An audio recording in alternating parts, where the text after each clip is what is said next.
The more you throw a hissy fit and throw your toys out the pram, the more it shows that we're winning, and it's documented on the internet. So I'm going to carry on making these videos whether you deal with them or not. Using a spring to launch a mass off of a ledge, the one mass goes one distance and the two mass only goes 1.4 the distance. And you say, well, that's because you're not launching it at twice the velocity. You need to roll it down to ensure that it goes at twice the velocity. Crap. The whole reason we did this is to show that the spring can only launch the double mass at 1.4 the velocity because it hadn't got the same energy to overcome the inertia of the two mass going at twice the velocity, or the half mass going at twice the velocity, if I've got that back to front. You're changing the argument, you're fucking it up. It gets 1.4 for a reason. The spring hasn't got enough energy to launch the half mass at twice the velocity, and you keep saying, well, you should roll it at twice the velocity to ensure that it goes twice as far. You bloody idiot. This business that you keep bringing up of flying past the sun is not the same as what we're discussing. We're discussing your claim that rolling twice as fast only loses half the energy to the surface due to friction because it's going faster through the gravity. That's what we're talking about, not this fucking flying past the sun. Got nothing to do with it. And nobody, Gary, you won't find anybody to back you up, even one of your fellow death cult depressives. Get them to say that these are the two are the same. Of course they're not the same. In this case, we go in through gravity, from weak gravity to strong gravity to weak gravity. The force of gravity is not constant on our path. You know that. That's not the same as rolling it along the surface of the Earth to see how much fucking energy we lose to friction, because we're always in the gravity along this flat surface. Deep breath. Now, to prove that, let's look at this example here. And we're rolling, or we're moving.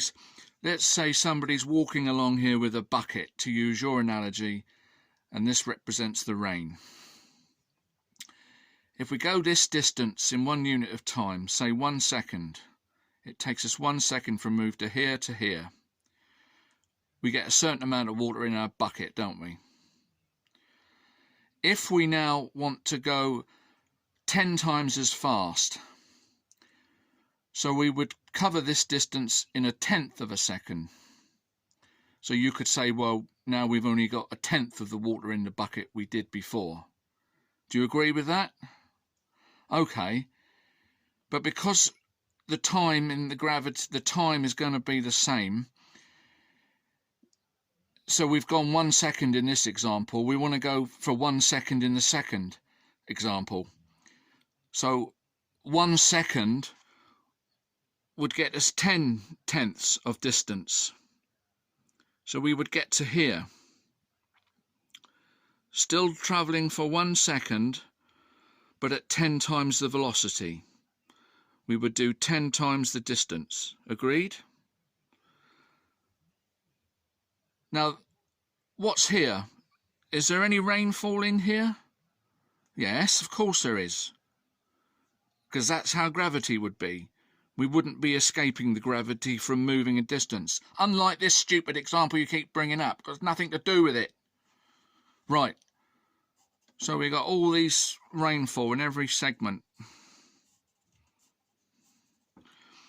So in 1 second we've done this much distance.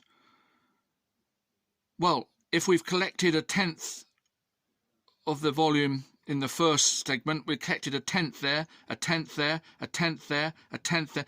We're ending up with the same water that we had in the bucket just travelling this distance.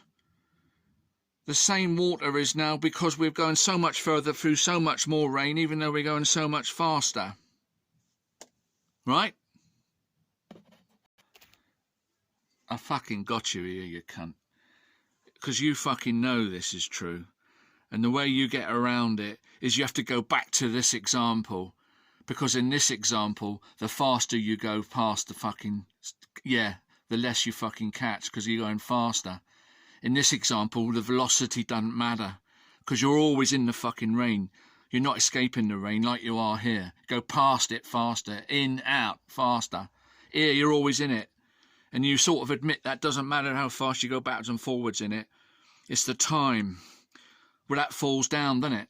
Because if we make the time the same, then by necessity, the velocity has to change to get the distance.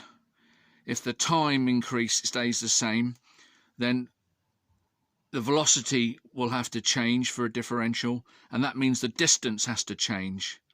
And as we've just shown, you might go past the first little distance quicker, catching less, but you make up for it in every subsequent distance. The time is still the same. The amount you've caught is still the same, but the distance is 10 times further. And the only way you can get over that is to say, but it's the velocity that matters.